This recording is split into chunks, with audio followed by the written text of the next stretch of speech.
So sorry this is late, the practice mode being removed snuck up on me. So here's the Kayron Hall of Trials video for this week. Rangers get a bonus, but I'm going to ignore that because I can't find a ranger that can do high enough damage versus a fire unit. So I'm going to go with this team. First, I took a Singelica and I gave her the fastest gear I had. This is my Payra gear on my Singelica. You don't need to go this fast. I think 240 plus speed would be enough to do this, but I wanted to get a high score. I put Doctor's Bag on her to give her a little bit of healing. You could use Celestine or Touch of Rekos as well. Kitty Clarissa, I gave my second fastest set of speed gear to. Again, she doesn't need to be that fast. As long as she's a little bit faster than Singelica, it's all that matters. Gave her healing EE to help out with heals a little bit, and I gave her Warhorn to help cycle her and make sure she stayed in front. Next, you need to run Kayron, Arbiter Vildred. He needs to be the slowest unit on your team. I gave him Dust Devil, hoping S1 would proc more than once. It's tough with his base speed being higher, but he needs to be slower than Cermia. Cermia, give her the tank or the the highest damage set that you can give her while keeping her speed just a shade above Arby. Keep her on her S1 EE for the chance of those juicy dual attacks, and give her Cruel Mischief for an artifact for the extra damage. So this is how the team works. How futile. Right out of the gate, Kayron throws an attack off and gives everybody defense buff and skill null. I know my Kitty Clarissa is going to lapse, so I just use her raw S2 for no other reason than that it doesn't CR push anybody since it's an AoE attack. Now I use Singelica S3. This gives everybody an attack buff and activates her dual attack. Now I can start my Kitty Clarissa up and do a single S1 into Kayron to do a little bit of damage. As you can see, this puts everybody in a perfect position. Cermia is next to go. She'll be able to push phase with her S3. So I activate her greater attack buff, and her S3 with defense penetration on it will slice right through that defense buff and push the phase.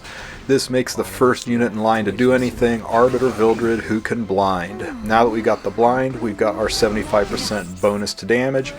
It's just a matter of dropping these single target dual attacks and hoping that happens right there. That's the S1 EE on Cermia gives us a 25% chance to double hit. I'll be your opponent.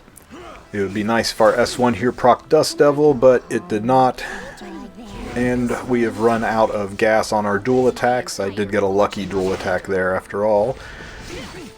Any score over 3.5 million is going to be enough to push Dagger Sicar. We're already hanging out at 4.7 and it's just the first phase.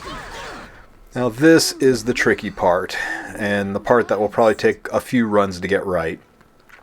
You need to stall long enough for Arbiter Vildred's blind skill, his S3, to be ready again, and at the same time not die when you don't really have a proper healer. So taking out these adds is a big help, and not activating your dual attack skills is a big help. If you activate your dual attack skills, Cermia just does way too much damage and you push the phase way before the blind skill is ready.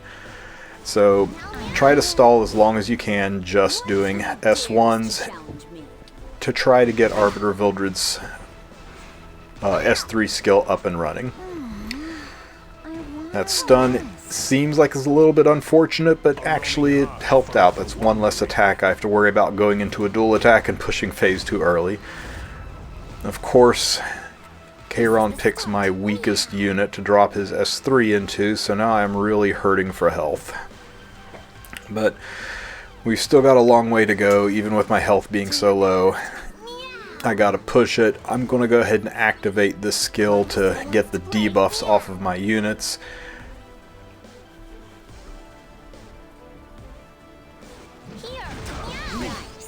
And start working Kayron down a little bit.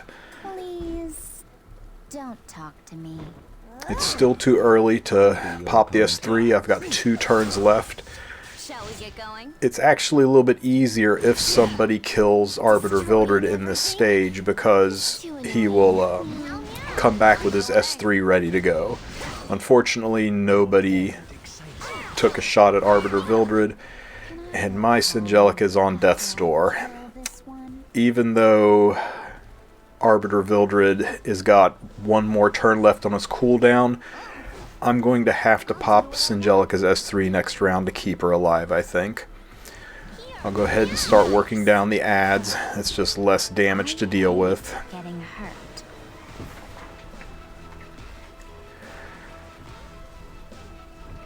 Having a little bit of Mola in Singelica's S1 can be a godsend here because she does have an attack break and that'll reduce the inbound damage.